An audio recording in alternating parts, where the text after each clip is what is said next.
Before. A word that means that something happened first. Before you can eat a sandwich, someone has to make it. I do my homework before I get sleepy. The thing that happened first is that the girl did her homework. Then she got sleepy.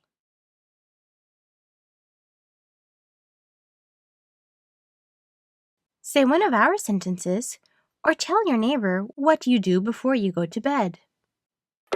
Your turn!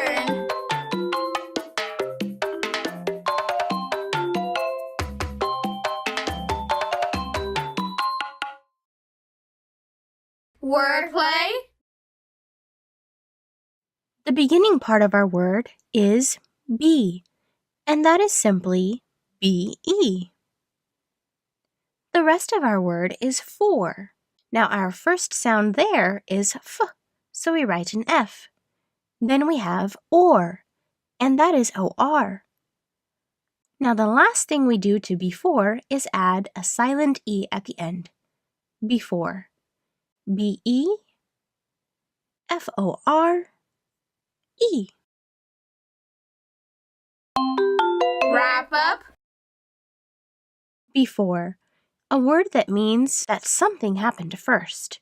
We hope you always finish your homework and brush your teeth before you go to bed. It's the brainy thing to do. Farewell!